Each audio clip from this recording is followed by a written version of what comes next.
What is going on, y'all? GeoFux here. And once again, I want to discuss anti-trans, anti-LGBTQ plus legislation that is being passed state to state. The recent one that I'm talking about today is happening in Missouri, the state of Missouri. A Missouri bill would put teachers who support trans kids on the sex offender registry. The bill would make it a Class E felony to use a trans student's correct pronouns and name.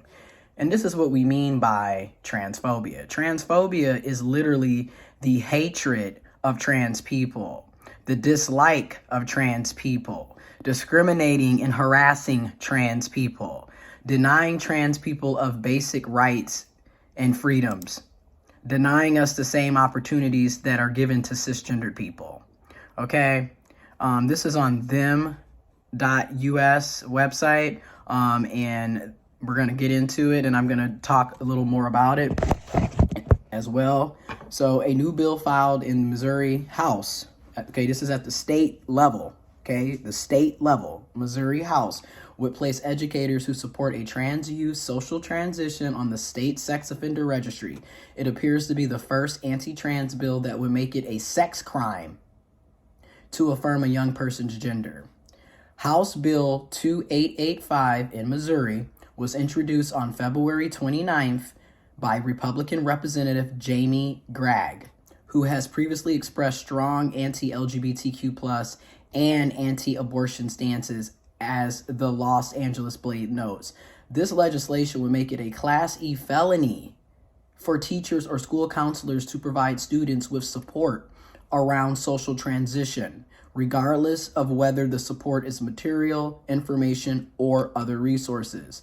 The bill defines social transition as the process by which an individual adopts the name, pronouns, and gender expressions such as clothing or haircuts that match the individual's gender identity and not the gender assumed by the individual's sex at birth.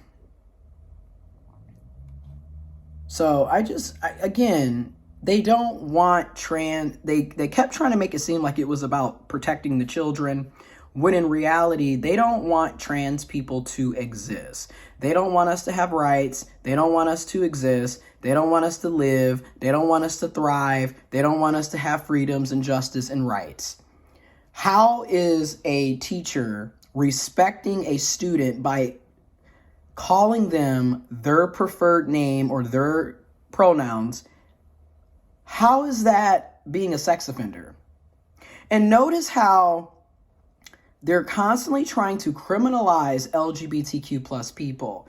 They're constantly trying to criminalize trans people. We are literally being put in the same category as actual child sexual predators, of child molesters, as rapists, for merely existing as who we are. And again, your average sex offender is a cisgendered, heterosexual, white male and or a cisgendered male. Don't get me wrong, there are cisgendered women and there are cisgendered heterosexual women who are also predators, sexual abusers, rapists, and there are also LGBTQ plus people who can also be predators, rapists, and abusers. But that is not the entire demographic of the LGBTQ plus community. And again, your average child molester, rapist, serial killer, mass shooter is a cis male. It's a cisgendered heterosexual male, and typically a cisgendered heterosexual white male. But again, there's no legislation being put into play to ban them from existing, to ban them from having rights and freedoms. Okay? So I'm going to keep going on with this as well. HB 2885 would mean that teachers convicted under the law could face a $10,000 fine. Mind you, teachers are among some of the most underpaid professions in the country. So how are they going to come up with a $10,000 fine simply because they decided to respect their students' name and pronouns? Additionally, they could be placed on Missouri's state sexual offender list as a tier 1 offender. The tier currently includes people convicted of charges like non-penetrating sexual content, simple possession of child pornography, voyeurism of an unwilling victim, and public indecency, according to the Missouri State Highway Patrol, which maintains the registry. Tier 1 offenders have a 15-year registration requirement. How is somebody calling you by the name that you prefer to be called by the same as non-penetrating sexual content, or possession of child pornography, or voyeurism, or public indecency? How is that in the same realm? Okay. As Truthout notes, given the Missouri sex offenders aren't permitted to be within 500 feet of any school building, the conviction could essentially end a teacher's career. And mind you, teachers already are underpaid, undervalued, and disrespected in this country. Okay? Journalist Erin Reed noted in an X post, aka Twitter, regarding the bill that while she doesn't believe something like this could pass even in Missouri, it's worth noting as it's a rare we get new anti-trans bill that haven't been written before. Okay? And I'm going to go on and say, it is very extreme move in a time where we have shortage of educators in our state. Missouri has a shortage of teachers. Aaron Shakura, executive director of GLO Center in Springfield, told local outlet KY3, quote, "We're not encouraging people to go into a career when we're talking about if they use the correct pronouns of a student, they're going to be labeled as a sex offender. That's not incentivizing anybody to want to be a teacher in Missouri." According to the ACLU, at least 35 anti-LGBTQ plus bills have already been introduced in Missouri in 2024. We're only 3 months in, y'all. And this is in Missouri, just the state of Missouri. Now think about all these other states that are also pushing to have anti-LGBTQ plus and anti-trans legislations passed through the state.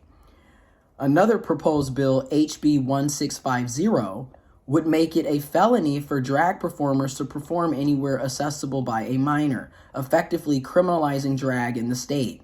The bill was introduced by MEGA, Make America Great Again Republican, Representative Mazzy Christensen. The next House hearing for HB 1650 is currently scheduled for today, Wednesday, March 6th. So this is ridiculous, okay? And this is what the current bill has, okay? Now, mind you, they have been working on this since 2022, okay? And really, it goes back into the 2020 and as well, but I want to put this out. The current bill summary for this bill modifies provisions relating to gender assignment and treatment for children. Now, keep in mind, children cannot have any type of gender-affirming surgeries. The only way they are able to get a surgery typically is if they're 16 or older, and they have to have consent from their parent. So it can't just be, hey, I'm 10 years old and I'm going to go get a surgery. It does not work like that. It has never worked like that. Okay, the act establishes the Missouri Save Adolescents from Experimentation, SAFE Act. Under this act, no physician or healthcare provider shall provide gender transition procedures to any minor or refer such minor to another healthcare provider for such procedures. Mind you, minors have not been able to get gender-affirming surgeries. Again, at the earliest, it's typically 16, and they still have to have consent and permission from their parents or their guardian. Okay? The prohibition shall not apply to services for minors born with medically verified disorders of sex development. Again, speaking from a personal note, I was born intersex. So it's really wild to me how people will be transphobic against trans people seeking gender-affirming hormones, gender-affirming medical care. But in the same breath, you forced us intersex people into getting procedures that we didn't consent to because we were children, infants, babies, and the medical establishments, along with our families and parents, made decisions on our behalf without our consent. Again, intersex people, I feel like more of us need to talk out loud about how we were treated and what we've gone through and what we've experienced, because we have a lot in common with transgender people or anyone who falls under the transgender umbrella. Okay? This prohibition shall not apply to services for minors born with medically verifiable disorders of sex development. So if you're intersex, a lot of times they will push you to getting on hormones and having procedures so you can appear to be cis and be in the cis binary of a man and woman, female and male. Okay? Treatment of any infection, injury, disease, or disorder caused or exacerbated by gender transition procedures, or procedures undertaken because the minor suffers from a condition that would place him or her or them in an imminent danger or death or impairment of a major bodily function unless surgery is performed. Any healthcare provider referring for or providing gender transition procedures for minors may be subject to discipline by his or her or their professional licensing board for unprofessional conduct. The provision of gender transition procedure to a minor in violation of this act shall be considered grounds for cause of action against the healthcare provider as described in the act. This act is very similar to HB 2649 in 2022, HB 2210 in 2020, provisions in SB 848 2020 and SB 842 2020, as well as HB 1721 2020 and HB 2051 2020. All of these are just the House bills that are being passed by the State House in Missouri. I will have additional information in the description box below.